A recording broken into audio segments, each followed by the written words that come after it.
शंकर भगवान का पूरा परिवार है। भगवान शंकर गृहस्थी हैं, पूरे परिवार के साथ भोलेनाथ जी रहते हैं। पत्नी भी साथ, बेटे भी साथ, बेटे की बहुएं भी साथ, बेटे बेटियां, दामाद, नाती, पंती, पोते सब शिव जी के साथ रहते हैं। 33 कोटि देवता में केवल एक देव ऐसे हैं, देवादिदेव महादेव, जो अकेले नहीं रहते, सारे परिवार के साथ रहते, पूरे परिवार के साथ। और आप खुद देखो मंदिर में जाके, धर्मपत्नी, पुत्र गणेश, कार्तिकेय, अशोक सुंदरी, जया, विषहरा, शामलीवारी, दौतली, देव, नंदी, सब साथ। और यहां तक शिव जी के परिवार में पुत्रों की बहुएं भी, रिद्धि और सिद्धि भी साथ में, वो भी साथ।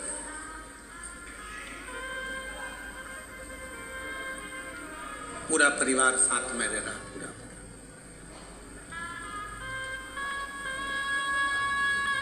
और किसी 33 कोटि देवता में एक देवता का नाम बता दो जो पूरे परिवार के साथ रह रहा हो, जिनके बच्चे भी साथ में रह रहे हो, पोता पोती भी साथ रह रहे हो, रिश्तेदार भी साथ रह रहे हो। कोई 33 कोटि देवता में कोई देवता की ऐसे मंदिर नहीं है जिसमें वो पूरे परिवार के साथ रहे। केवल शिव, केवल शंकर, वो घड़ता।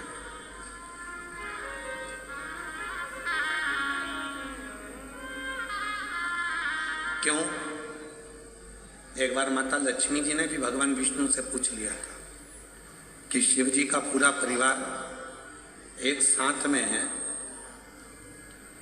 शंकर भगवान का पूरा परिवार एक साथ में है, ये क्यों?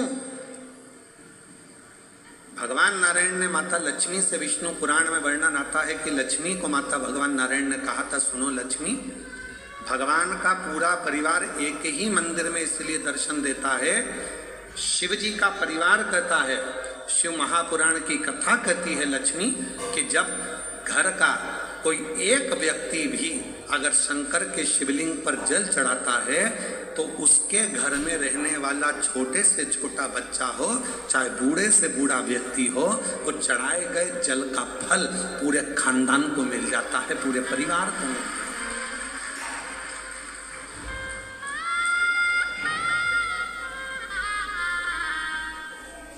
पूरे कुल को। और सारी समस्या का हल एक बोल बम का नारा है, श्री शिवाय, सबको मिल जाता, पूरे कुटुंब को।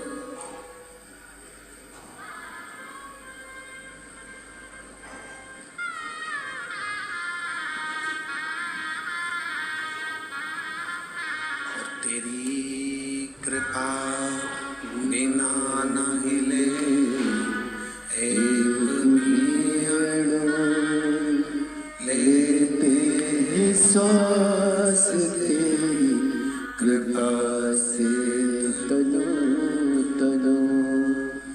बताने क्या करूं मैं राखों के ढेर का, चपटी बबूत में है खजाना कुबेर का। गंगाधार मुक्ति द्वार ओंकार तू, ओंकार तू, आयो शरण तिहारी, शंभु तार तार तू। क्या करूं मैं राखों के ढेर का, चपटी बबूत में खजाना कुबेर का। गंगाधार मुक्ति द्वार ओंकार तू, भोले ओंकार तू, आयो शरण तिहारी, शंभु तार संपूर्ण परिवार को सुख, और एक लोटा जल संपूर्ण परिवार को सुख दे देता। संपूर्ण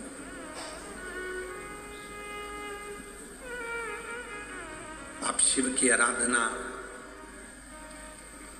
तो शिव पुराण कर रही है, संत बनना सरल है, साधु बनना सरल है, तपस्वी बनना सरल है, पर घर में रहकर एक अच्छा व्यक्ति बनना, अच्छा गृहस्थी बनना, ये कठिन, ये दुनिया का सबसे कठिन काम।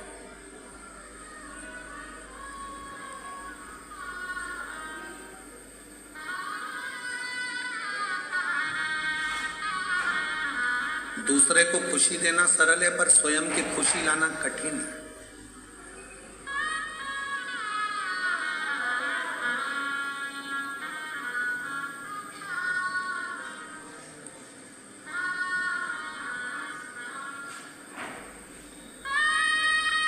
अपने चेहरे की प्रसन्नता जब समाप्त होती चली जाती है तो व्यक्ति अपने आप बूढ़ा होते चले जाता है।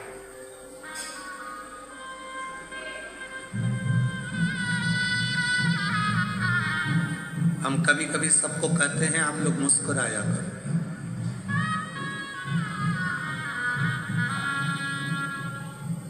अपने घर में भी रहो तो ऐसे रहो कि मुस्कुराते रहो।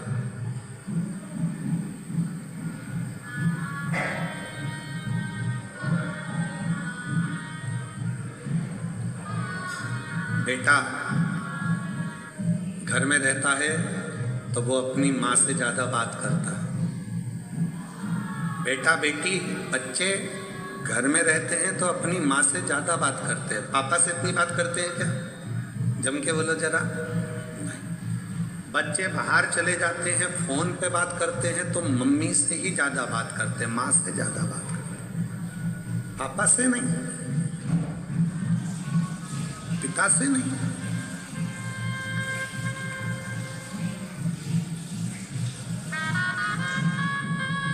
माँ से बात चल रही है और पिताजी पास में अपनी धर्म पत्नी के पास में बैठे हैं, वो माँ से बात कर रहा है।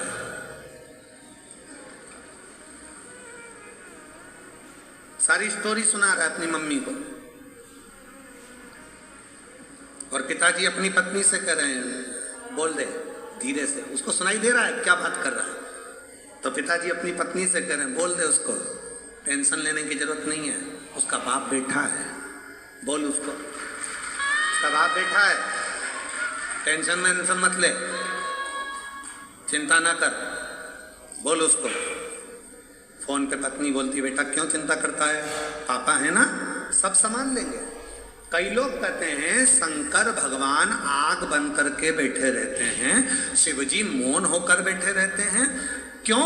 क्योंकि जगत के जितने बच्चे हैं वो अपनी माँ से बात करते हैं, अन्य बहन भाई से बात करते हैं, पर बाप से बात नहीं कर पाते।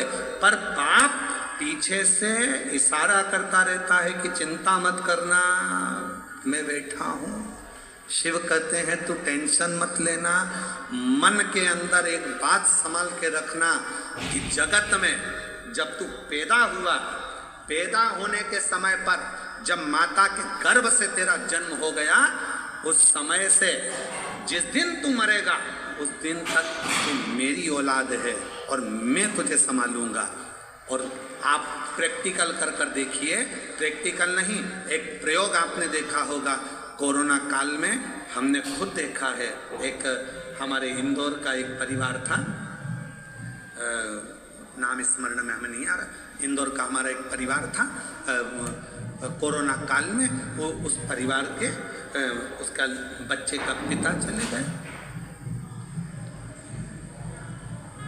कमाने वाला चले गए, बच्चे की माँ चली गई कोरोना में, ना बहन थी ना भाई था, एक अकेला छोटा सा 10 वर्ष का बच्चा।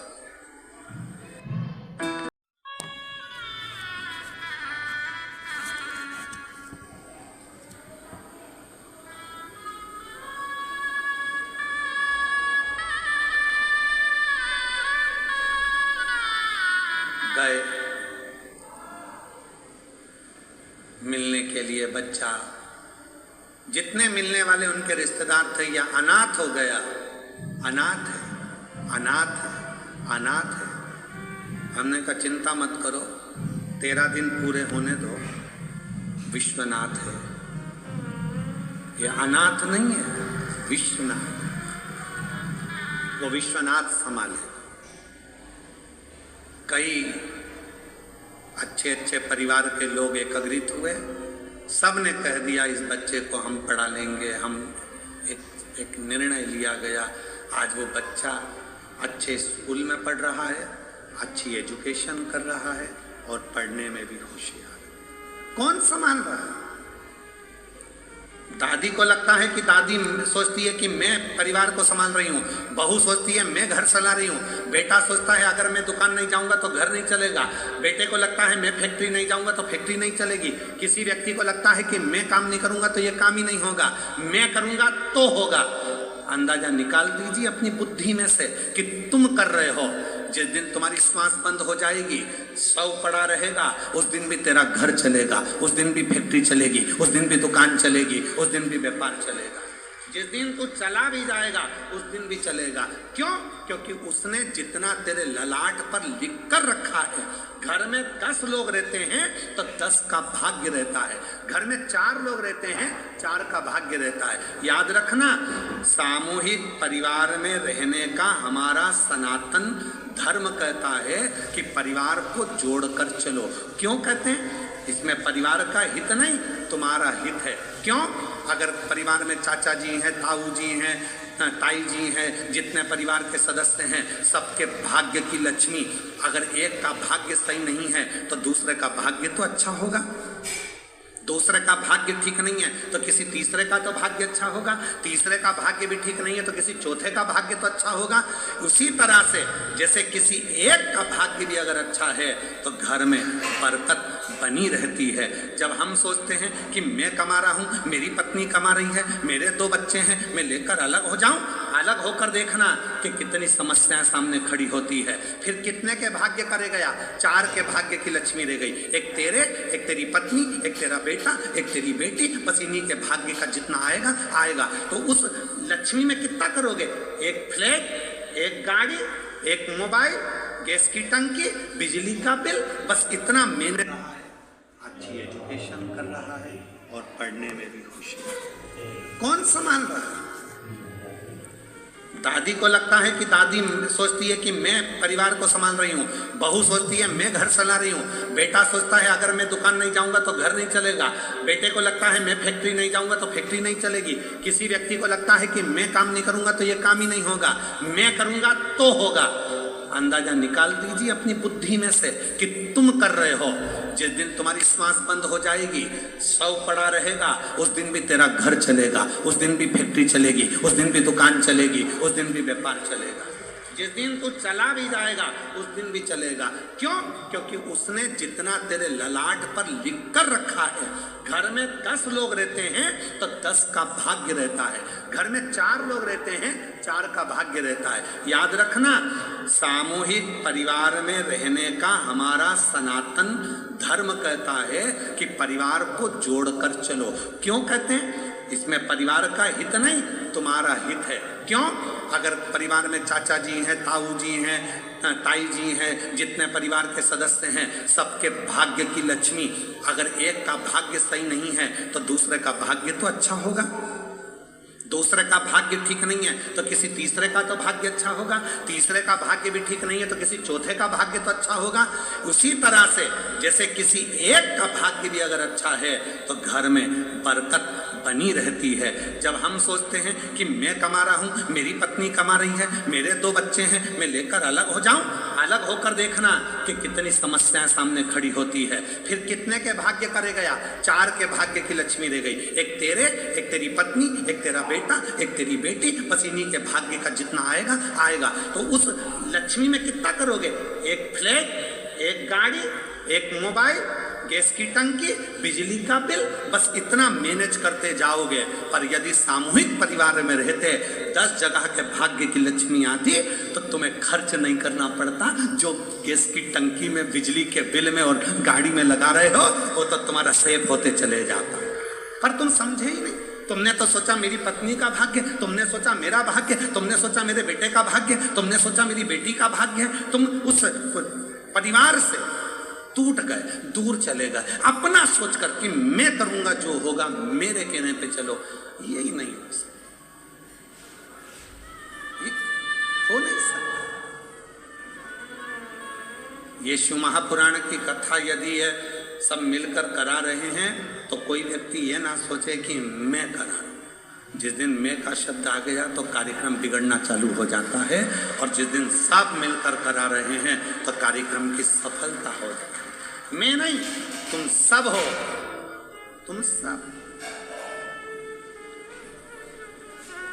वो एक लाइन एक गीत की है, पुराने गीत की,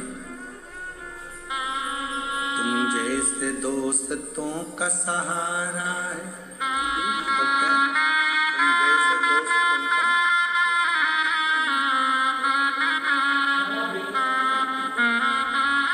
तुम जैसे लोगों का सहारा है दोस्तों। वो सब सामूहिक है, सब एक है। और फिर निवेदन करूंगा, परिवार की एकता,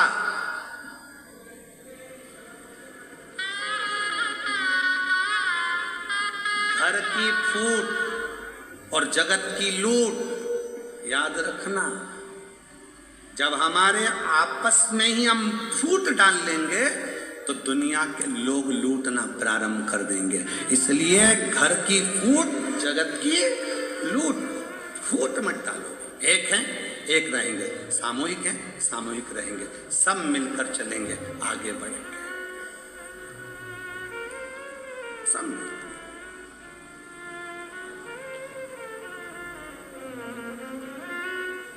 और हम क्या विचार में हैं? हम दो, जम के बोलो, हम दो, हमारे दो। और घर में माँ बाप आए तो उनको बाहर फेंक दो।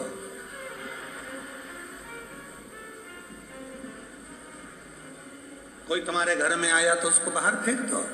नहीं, सब मेरे हैं। जितना बन सकता है सामूहिकता में रहने का प्रयास करो। बटोगे तो कटोगे, एकजुट होकर रहोगे तो जिंदगी के हर पहलू, हर पहलू कौन नहीं देता। पर जितनी मेरी जीजियां बैठी हैं, जितने मेरे जीजा बैठे हैं, जितनी मेरी बेटियां बैठी हैं, जितने मेरे बेटा बैठे हैं, जितने बुजुर्ग माँ बाप बैठे हैं, आज एक बात याद कर जाना, तुम किसी से आस लगाना छोड़ दो। आज से नियम ले लो कि मैं अगर आस लगाऊंगी तो मेरे भोले नाथ से लगाऊंगी, बाकी के किसी से नहीं लगाऊंगी। क्यों? हम जिससे आस लगाते हैं वो आस एक ना एक दिन टूटती। कितना सोच के बैठी थी मेरी बहू आएगी, गरम रोटी खिलाएगी, मेरे पांव दबाएगी, मेरी चंपी करेगी।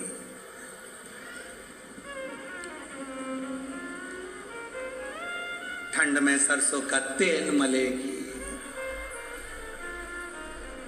कितनी आस लगाई थी। पहले आस लगाई थी भगवान एक लड़का दे दे, भगवान एक लड़का दे दे, और मालूम पड़े लड़की हो गई तो फिर भगवान से आस लगी, भगवान ने लड़का भी दे दिया। आस लगी फिर लड़का बड़ा होगा, शादी करूंगी, बहू आएगी, और बहू आई। ऐसा नहीं है कि नहीं आई।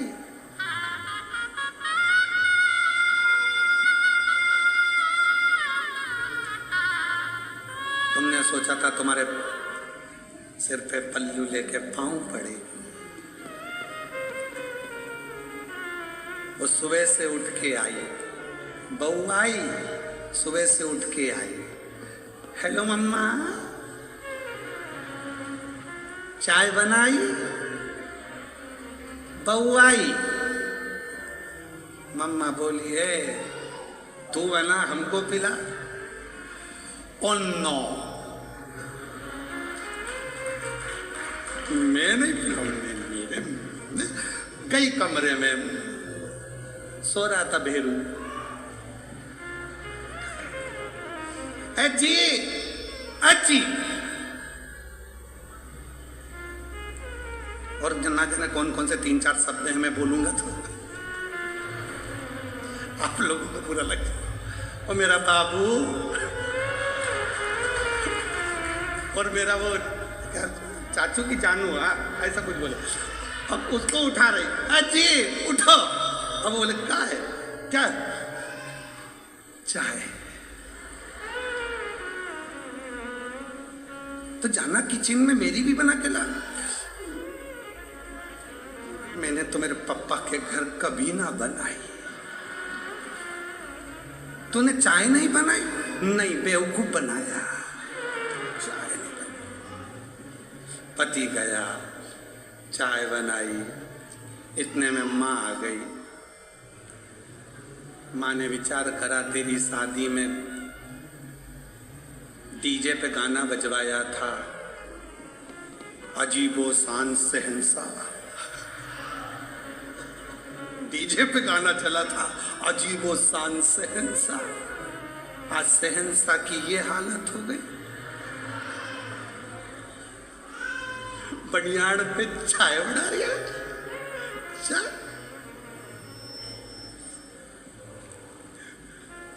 माँ ने कहा चल हट, में चाय बनाती हूँ। किसी को दया नहीं आती, पर वो बुजुर्ग माँ हर जगह पर अपने बेटे के लिए खड़ी हो जाती। वो अपने बेटे के लिए हर जगह पर खड़ी, किसी को लामे बना देते। आज छोड़ दो, आज छोड़ दो। फिर तुमने आस लगाई घर में पोता हो जाए, पोता हो जाए। भगवान की कृपा से पोता हो गया, बड़ा हो गया थोड़ा सा। और पोता तो एक दादी की गोद में बैठकर बोला, ओ दादी, ओ दादी, ओ दादी। दादी बोली हाँ क्या हो गया? वो पड़ोस में कल्लू लेनी, वो कल्लू है ना, उसके यहाँ पर आज रायता बना है, चने की सब्जी बनी है, पूरी बनी है, बूंदी बनी है, नुक्ती सेव बना है। इतने में दादी ने बोला बेटा उसकी दादी मर गई ना, इसलिए 12वां है, 13वां है, इसलिए बना है। इतने में गोदी में बैठ के पोता बोला तू कब मरेगी? बूंदी कब मिलेगी? दादी भी सोचे, आस लगा के बैठी थी कि सोने की सीढ़ी पे चढ़ूंगी, ये तो मुझे जीते जी चढ़ाए जा रहा स्वर्ग की सीढ़ी। और विचार करी थी सोने की सीढ़ी चढ़ेगी। आस लगाना छोड़ दो। भाई भाई से आस लगा कर बैठा है मेरा भाई, बहन भाई से आस लगा कर बैठी है मेरा भाई, मेरी बहन, मेरे रिश्ते, मेरे नाते। शिव महापुराण की कथा कहती है किसी से आस मत लगाओ। नाता एक शिव जी से, दूजा नाता तोड़ दो, और रिश्ता एक शिव जी से, दूजा रिश्ता छोड़ दो। एक नाता, एक रिश्ता, एक कुटुंब, एक कबीला, फिर कोई संबंध, कोई आस का नहीं। कथा में भी आओ तो आस लगा कर मत आना, कथा में आओ तो आस लगा कर मत आना। मैं जा रही हूं, आगे बैठूंगी। आस लगा के आई थी, अंदर प्रवेश ही नहीं मिला। सबको फोन लगा रही, भैया जी कहाँ हो? भैया जी बोले हमारी तो खुद बैठने की सेटिंग नहीं हो रही, पीछे खड़े। आस लगा के बिल्कुल मत आओ।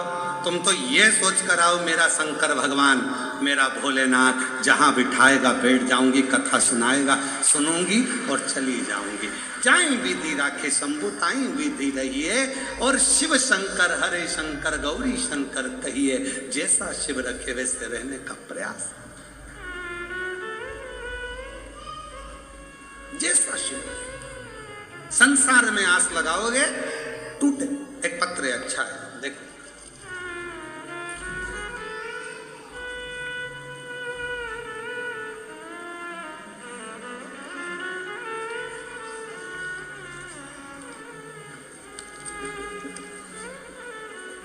मोहिनी बहन विनोद भाई कहार, मैं बड़ौदा की रहवासी हूँ। कहीं बैठी हों तो हाथ हिला सकती हैं। मोहिनी बहन विनोद भाई कहार, अगर कहीं बैठे हों तो हाथ हिला सकते हैं। बैठे हैं, हाथ हिलाओ। दिख गए हो, आ जाइए बहन, आ जाओ। मैं मोहिनी बहन विनोद भाई कहार, मैं बड़ौदा की रहवासी हूँ। गुरुजी, मेरी तबीयत अचानक खराब हो गई थी, मुझे अस्पताल लेकर गए, एडमिट किया और 4-5 दिन के बाद बताया गया कि दोनों किडनी खराब हो चुकी है, आपको डायलिसिस करवाना पड़ेगा। घर वाले बहुत परेशान हो गए, तबीयत ऐसी कि बचना भी मुश्किल हो गया था। बाबा, एक लोटे जल का क्या वर्णन करूं। मेरी बहन रोज मुझे सीहोर के रुद्राक्ष का पानी पिलाती और एक बेलपत्र खिलाती। मेरी देवरानी भी शिवजी पर चढ़ाया पानी लाती और पिलाती। इस दौरान मुझे अहमदाबाद ले जाया गया, वहाँ भी यही चीज बताई गई कि आपको आजीवन डायलिसिस करवाना पड़ेगा। और वहाँ मेरे भाई की लड़की रुद्राक्ष का पानी लाती, मैंने विश्वास नहीं तोड़ा। मेरे पुत्र ने भी आंवले के पानी का प्रयोग चालू किया। रोज रात को 9:15 वाला जो आपका उपाय है वो मेरे बेटे ने करना प्रारंभ करा। कुंदकेश्वर महादेव का नाम लेकर दवाइयाँ खाती और डायलिसिस चल रहा था, पर डॉक्टर ने कहा कि ये तो जिंदगी भर चलेगा। समझ नहीं आया, रुद्राक्ष का जल पीती और 9:15 वाला जो उपाय था वो करना प्रारंभ करा। आज मैं बाबा को धन्यवाद देने के लिए आई हूँ गुरुदेव कि आज मेरा एक भी डायलिसिस नहीं होता, मेरी किडनियों ने काम करना प्रारंभ कर दिया और सारी की सारी रिपोर्ट नॉर्मल होने लगी। मेरी सारी की सारी रिपोर्ट नॉर्मल होने लगी। डॉक्टर ने भी बताया कि आपकी दोनों किडनी किडनी काम करने लगी है, अब आपको डायलिसिस की कोई जरूरत नहीं है। ये बाबा की कृपा है गुरुदेव कि आज मेरी किडनियां काम करने लगी। शिव पर भरोसा करिए, शंकर पर भरोसा करिए। डाकू भागो, भाई पकड़ो। कैसो ऐसो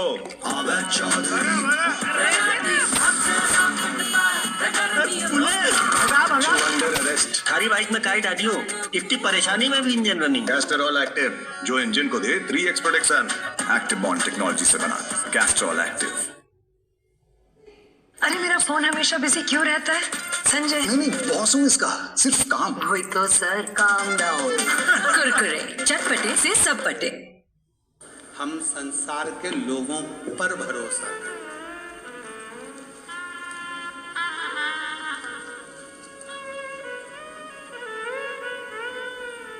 हम संसार के लोगों पर भरोसा करें और आखिरी में होता क्या है, वो संसार के लोगों का भरोसा टूट जाता और देख लिया संसार हमने, सब मतलब तेरा हमने देख लिया, देख लिया संसार हमने देख लिया। झूठे नाते झूठे रिश्ते, झूठे नाते झूठे रिश्ते, अरे झूठा है संसार हमने देख लिया, सब मतलब के यार हमने देख लिया। अब उससे विश्वास, उस पर भरोसा जितना दृढ़ होगा, शिव हर पल हर घड़ी हर क्षण तुम्हारे साथ होगा। निवेदन है, आस परिवार पर नहीं, आस रिश्तों में नहीं, आस किसी से नहीं, आस लगाओगे तकलीफ भोगोगे। इसलिए आस तो केवल एक परमात्मा से, शिव से लगाओ। रोज भगवान को एक लोटा जल चढ़ाने जाओ तो कहकर आया करो बाबा आखिरी श्वास तक पलंग पर मत पटक देना, शरीर में कोई ऐसा रोग मत दे देना कि मैं पलंग पर सड़ती रहूं। आखिरी सांस तक तेरे मंदिर में आकर एक लोटा जल चढ़ाती रहूं, इतनी दम देना, इतना शरीर को अच्छा लगेगा, इतनी शक्ति देना कि मैं आखिरी दम तक भी एक लोटा जल चढ़ाने तेरे दरवाजे तक आ सकूं। आई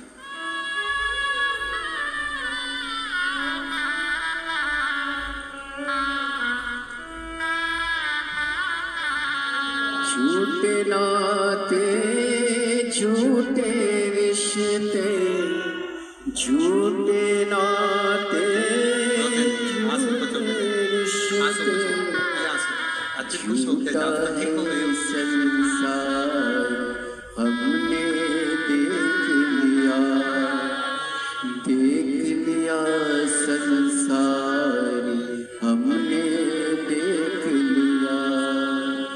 एक हफ्ते में 3 डायलिसिस होते थे और 4 महीने तक लगातार डायलिसिस, हर हफ्ते में 3 बार डायलिसिस कराना पड़ता था। किडनी दोनों खराब हो गई थी। डॉक्टर ने तो जवाब दे दिया था, पर आज शिव की कृपा से डायलिसिस भी पूरा बंद हो गया और भगवान की कृपा से किडनियों ने काम करना प्रारंभ। रोते नहीं, खुश हो, अब आंसू को चुप अच्छे से जाओ। दीदी कह रही है मैं सीहोर गई थी, माँ का रुद्राक्ष लेकर आई, उसको तांबे के कलश में गलाकर शिव को चढ़ाकर पानी अपनी बहन को दे देती थी। शिव की कृपा, एक बार जोरदार ताली बजाओ।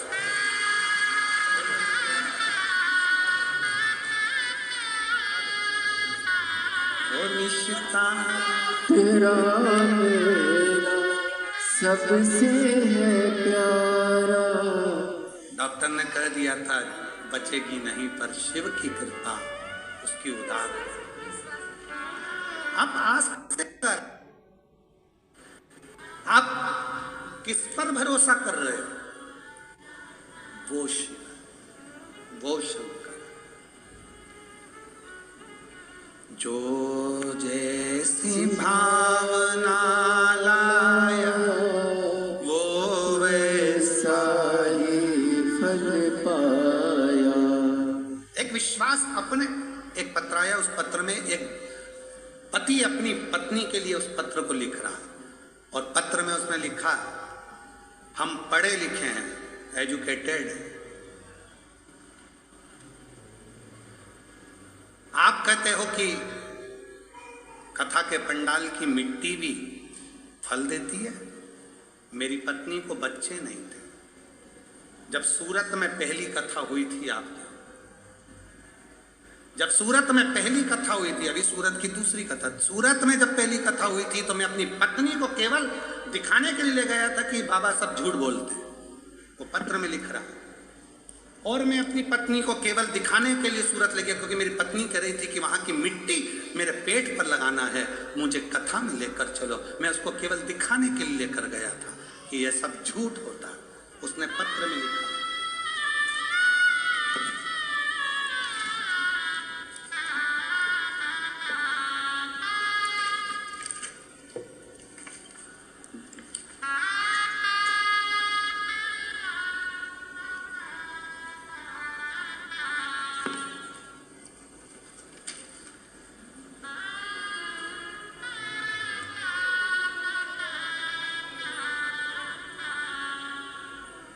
मेरा नाम मुकेश भाई है। मैं गांव करमड़, जिला सुरेंद्र नगर, गुजरात का रहवासी हूं और मेरा मोबाइल नंबर ये है। मैं आर्मी में नौकरी करता हूं। भटिंडा में मेरी पोस्टिंग, पंजाब भटिंडा में मेरी नौकरी है। कहीं बैठे हों आप ही हैं, ऐसे हाथ हिला दो एक बार। हाँ, वापिस हाथ हिलाओ, आ जाइए। बच्चा आया है साथ में? हाँ, ले आइए। मेरी भटिंडा में नौकरी है, मैं आर्मी में हूं। मैं आप पर भरोसा नहीं करता था। मैं नहीं जानता कि पंडाल की मिट्टी क्या इतनी बलवान होती है। आर्मी का भी कोई ऐसा डॉक्टर नहीं था जिसको मैंने अपनी पत्नी को नहीं दिखाया। ऐसा दुनिया का कोई डॉक्टर नहीं था जिसको मैंने अपनी पत्नी को ना दिखाया हो, और सबने कह दिया था कि इसको बच्चा नहीं होगा। तब पत्नी ने जिद पकड़ ली कि वो सियोर वाला बाबा कहता है कि कथा के पंडाल में बैठकर जो मांगा जाता है वो मिलता है। सूरत में कथा थी, मैं आया नौकरी से, पत्नी को लेकर उसकी जिद के पीछे उसको कथा में ले गया। पंडाल में जगह नहीं थी, पीछे बैठ गए। उसी मिट्टी को पत्नी ने कहा लाओ मुझे उठा कर दो, मैं पेट में लगाऊंगी। पत्नी और मैंने मिट्टी उठाई, श्री शिवाय नमस्तुभ्यम कहकर मिट्टी को पेट पर लगाना प्रारंभ करा और कुबरेश्वर धाम जाकर रुद्राक्ष चलाए। और बाबा की ऐसी कृपा हुई कि 11/1/2025 को 11:11 पर मेरे घर में संतान की प्राप्ति हुई। ये शिव की, ये शंकर की उदारता। मैं नहीं मानता था, मैं नहीं जानता कि शिव महापुराण के कथा के पंडाल की मिट्टी भी इतनी पवित्र हो जाती है शिव नाम उच्चारण से मात्र।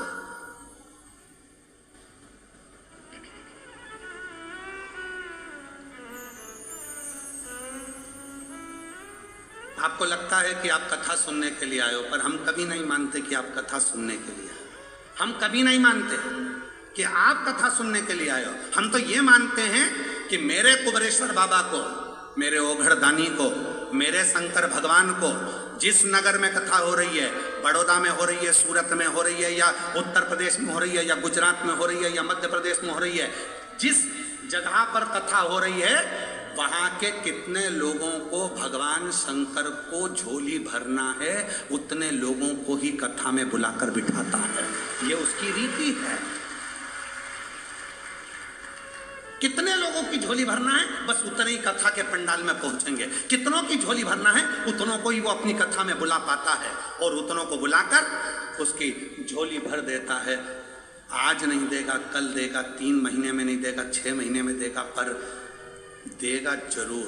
फाइल अगर थोड़ी मोटी है, पढ़ने में टाइम लगेगा, पर मेरा महादेव बिना दिए रहेगा नहीं। जो जैसी भावना लाया वो वैसा ही फल पाया, नहीं खाली उसे लौटाया, वो मन मन हर्षाया, और कर दिया माल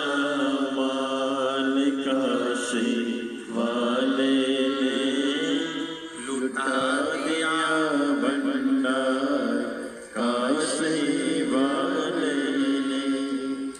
उस पर कितना भरोसा है तुम्हारा, उस पर विश्वास कितना है तुम्हारा, उस पर दृढ़ता कितनी है तुम्हारी। आप किससे आस लगा कर बैठे हो, आप किस पर भरोसा कर कर बैठे हो। ये शिव महापुराण की कथा जो बड़ौदा गुजरात में चल रही है, आप सियोर वाले महाराज को सुनने के लिए नहीं आए हो। ये मन से निकाल देना कि हम सियोर वाले महाराज को सुनने के लिए आए, सियोर वाले बाबा को सुनने के लिए आए। नहीं नहीं नहीं, सियोर वाला बाबा तो कभी शिव पुराण बाजता ही नहीं है। बाजता तो वो ओघड़दानी कुबरेश्वर महादेव है, वो बाजता है। सामर्थ्यता नहीं है किसी की कि शिव शंकर की कथा बाच ले, सामर्थ्यता नहीं किसी की कि शिव की आराधना कर ले, सामर्थ्यता नहीं किसी की कि शिव का भजन कर ले। वो कराता है तो करते हैं, वो कराता है तो करते हैं, उसकी कृपा, उसकी दया। जो जैसी भावना लाया वो वैसा ही फल पाया। 11 साल के बाद हुआ है, जोरदार ताली बजाओ। शिव नहीं खाए से लौटाया वो मन हर्षाया, कर दिया माला माल काशी वाले ने, लुटा दिया भंडार काशी वाले ने, आंसू पोंछ के जा बेटा, आंसू पोंछो पहले। बाबा के आसन से खुश खुश खुश होके। कर दिया माला माल काशी वाले, जो जैसी भावना लाया वो वैसा ही फल पाया। शिव उपासना का फल क्या है, शंकर की उपासना का फल क्या है। आप किस पर भरोसा कर रहे हो, आप किस पर विश्वास कर रहे हो, ये आप पर निर्भर है।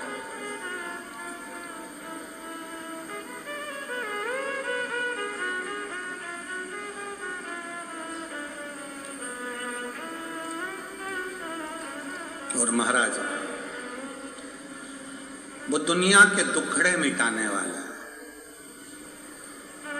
वो दुनिया के कष्ट मिटाने वाला है। आस उसी से रखी जा।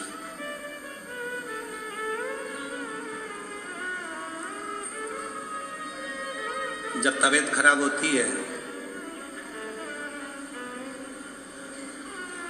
डॉक्टर दवाइयां देता है, बोलो देता है कि नहीं देता है? अरे जम के तो बोलो। पहले देगा गोली दवाई, जब गोली और दवाई से काम नहीं बनेगा तो फिर लगवाएगा इंजेक्शन। बोलो बोलो, इंजेक्शन। दवाई गोली इंजेक्शन से भी काम नहीं चलेगा, फिर आखिरी में कहेगा कि भाई एडमिट हो जाओ, भर्ती हो जाओ अस्पताल में, हॉस्पिटल में भर्ती हो।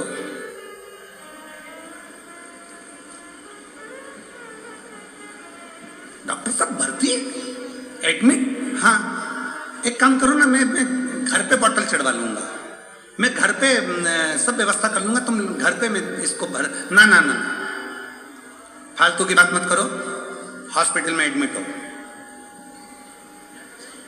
कितने दिन तक एडमिट होना पड़ेगा? You know what they say. Play it safe, know your place, follow the rules. They say great minds think alike. We say the greatest ones don't. Flinders University.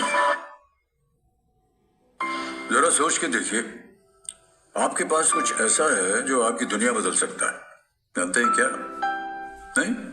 आपका अपना सोना। सोना क्या नहीं कर सकता? सोना आपको अपने सपनों का घर दे। 5 दिन या 7 दिन? 7 दिन भर्ती रहोगे, ट्रीटमेंट चलेगा, मुझे भरोसा है तुम पूरे अच्छे हो जाओगे, चलेगा। 7 दिन? हाँ, देखूंगा, अगर 5 दिन में आराम लग जाएगा तो ठीक है, नहीं तो 7 दिन तो मैं हॉस्पिटल में रखूंगा। अब उसने दवाई दी, गोली दी, उससे आराम नहीं लगा, इंजेक्शन से आराम नहीं लगा, तो 7 दिन के लिए हॉस्पिटल में भर्ती करा। अस्पताल में जब भर्ती करा, एडमिट करा, ट्रीटमेंट देना प्रारंभ करा, 7 दिन बाद तुम इतने अच्छे हो गए कि दौड़ दौड़ के काम करने लगे और चकाचक आनंद से रहने लगे, आनंद से। बस यही कथा है।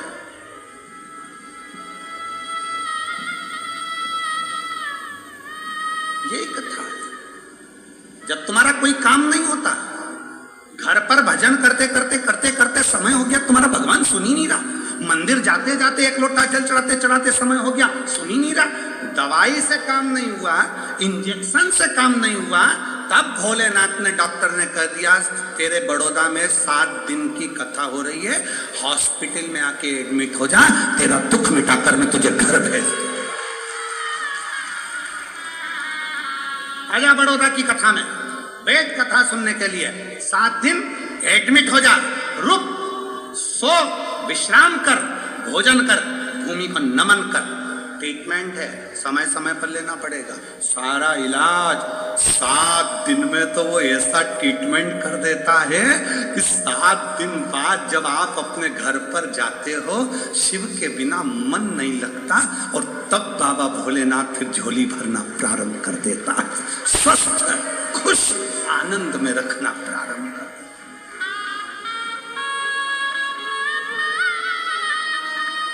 आनंद।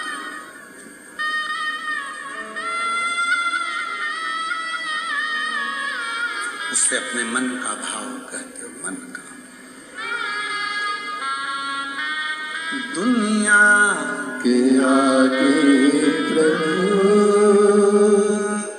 चुपचाप में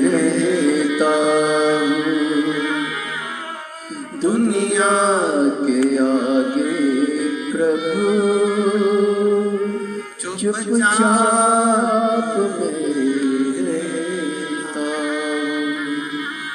मेरा तू ही तो हमदर्द है जिसे हर दर्द कहता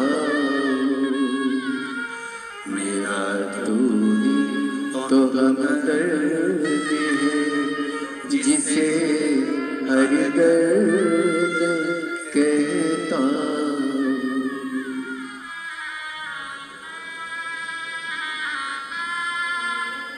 दुनिया के आगे प्रभु चुपचाप में रहता मेरा तू ही तो हमदर्द है जिसे हर दर्द कहता मेरा तू ही तो हमदर्द है जिससे हर दर्द कहता जग है छलावा तेरे अलावा किसी पे भरोसा नहीं किसी पे भरोसा नहीं मुझे दाना पानी सिवा तेरे दानी किसी ने परोसा नहीं किसी ने परोसा नहीं भला कैसे भूलूं तेरी मेहरबानियाँ मेरा तू ही तो हमदर्द है जिससे हर दर्द कहता मेरा तू ही तो हमदर्द है जिससे हर दर्द कहता उसने बुलाया 7 दिन यहाँ बिठाया। आपको लग रहा है कि आप कथा में बैठे हो, नहीं, ट्रीटमेंट कर रहा है, इलाज कर रहा है, रखा है तुमको, रखा है।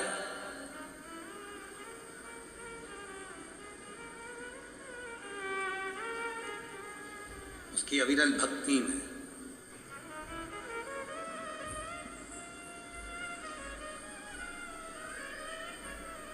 अग्रवाल जी, हम बहुत बहुत बधाई देते हैं आपको, इस पूरी समिति को, तुम्हारी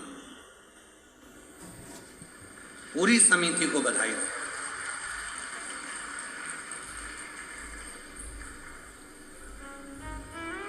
आप लोगों ने भोजन की व्यवस्था इतनी सुंदर रखी है। बड़े बड़े शादी में भी जो भोजन नहीं बनता वो भोजन आपने बनवा कर विश्व भक्तों को परोसा। साधुता है आपको इस चीज की।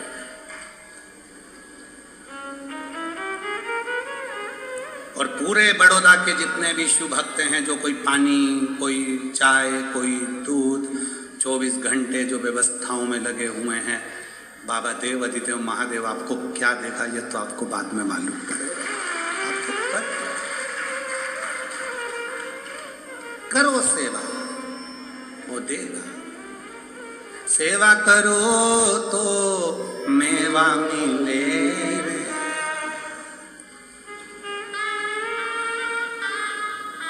ये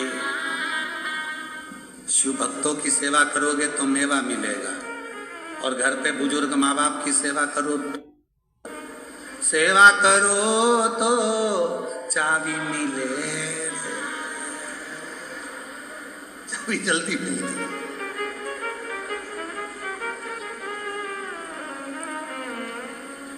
पर ऐसा नहीं है, चाबी के लिए कभी सेवा नहीं होना चाहिए।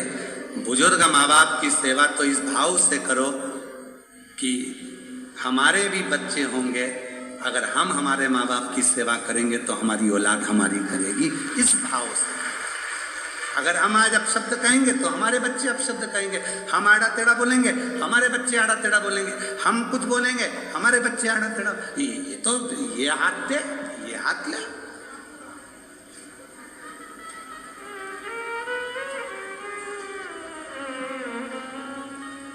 संसार तो ऐसा ही है। एक पढ़ा लिखा लड़का था, उसको नौकरी नहीं मिल रही थी, तो उसको सूचना मिली कि अपने गांव में सर्कस आया। सर्कस वाले के पास जाकर बोला भैया हमको नौकरी दे दो। सर्कस के मालिक ने कहा ठीक है हम नौकरी तो दे देंगे, पर हमारे यहाँ पर तुमको एक काम करना है। क्या? बंदर के कपड़े पहनना है, शेर के मुंह में हाथ देना। कितना मिलेगा? 20,000 रुपये महीना। तैयार हो? ठीक है। शेर के बंदर के कपड़े पहन के शेर के मुंह में हाथ देना। नौकरी नहीं मिल रही थी बेचारे को, तो उसने नौकरी कर।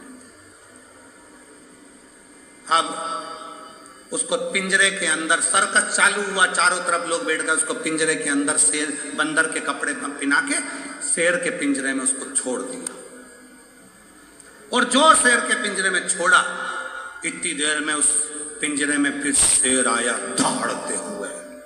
जो शेर आया ये पीछे खसक गया। शेर इसकी ओर बढ़ा, ये और पीछे खसक गया। शेर और आगे बढ़ा, ये और पीछे खसका। शेर को लगा ये घबरा रहा है। शेर झपट के उसके पास में गया, उसके कानों में जाकर बोला चिंता मत कर, 20,000 में तू बंदर बना है, 30,000 में मैं शेर बना। क्यों चिंता करता है? नकली के युग में असली शेर भी नहीं मिलता। किस चीज की असली आपका? नकली नकली नकली नकली, सब नकली का युग चल रहा है और उसमें तुम असली ढूंढने का प्रयास कर रहे हो। दुनिया में चमक धमक देखकर ज्यादा चाले में ना पड़िएगा। कहीं आडंबर में मत फंसो, किसी आडंबर में मत जाओ कि हम आ जाएंगे तो हमारा ऐसा होगा। ना ना, तुम्हारा एक लोटा जल सारी समस्या का हल। एक लोटे जल में ना कोई आडंबर है, ना कोई दिखावा है, ना कोई ढोंग है, ना कोई ढकोसला है। वहां तो केवल प्रेम से अपने घर से एक लोटा जल लेकर जाओ और शंकर जी को धीरे धीरे श्री शिवाय नमस्तु, श्री शिवाय नमस्तु भाव से चढ़ो। और जिसने भाव से चढ़ाया बाबा ने स्वीकार किया। एक पत्र है, अच्छा है।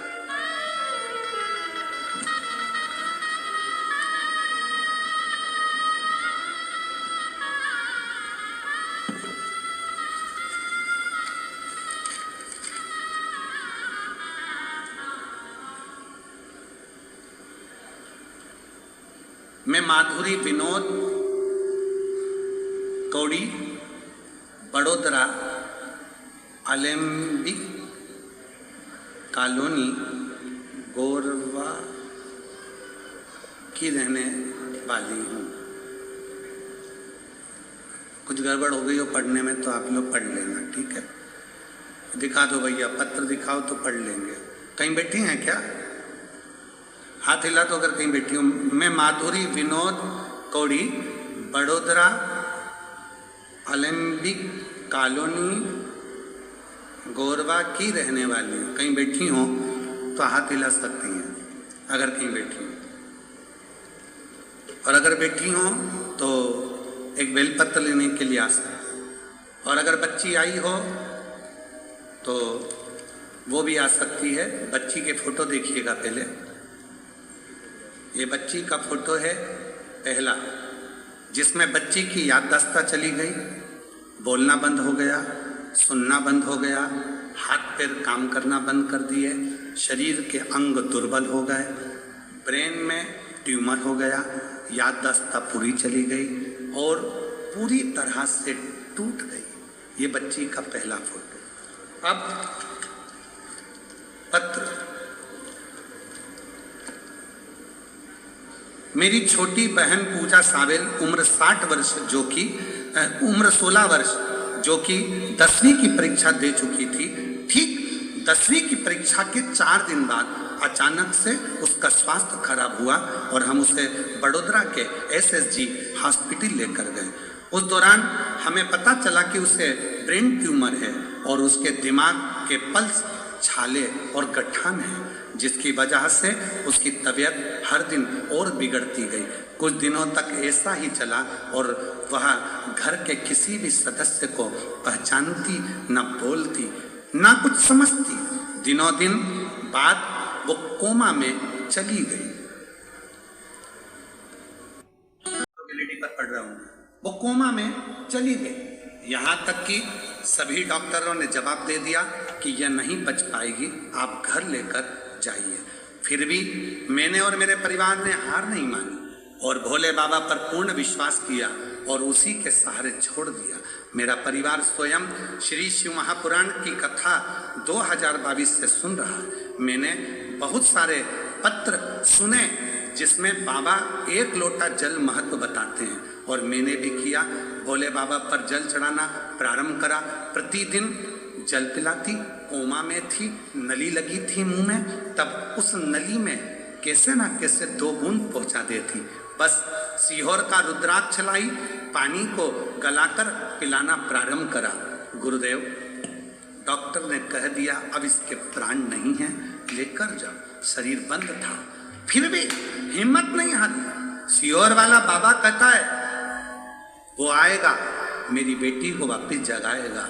एक बार रुद्राक्ष का जल उसके शरीर पे तो लगाने दो। रुद्राक्ष का जल शरीर पर लगाना प्रारंभ करा। डॉक्टर मना कर रहे हैं, इसको ले जाओ, पिला सकते नहीं, शरीर पर लगा देते। अब गई शिव मंदिर में, एक बेलपत्र उठाकर लाई जो तकिए के नीचे रखा। बेलपत्र लाई, उसको तकिए के नीचे भी रखा और हमने मंदिर, देवालय, शिवालय निरंतर जाती रही। अब उसके शरीर ने काम करना प्रारंभ करा। धीरे धीरे शरीर में ऊर्जा आई, वेंटिलेटर से हटी।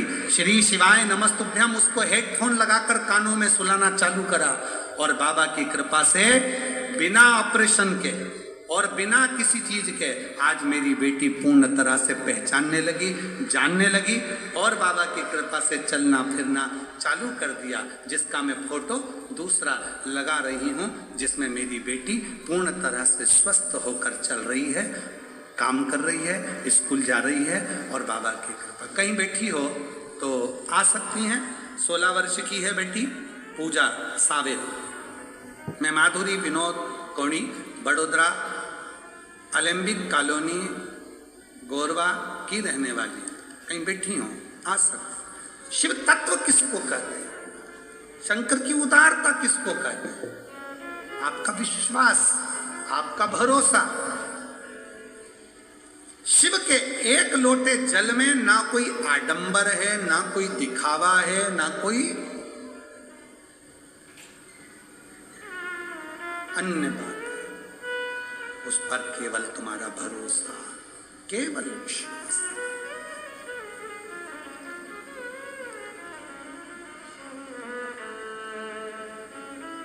केवल विश्वास और कुछ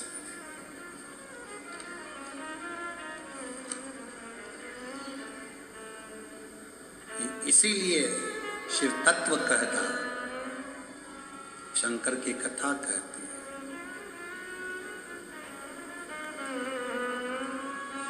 ओके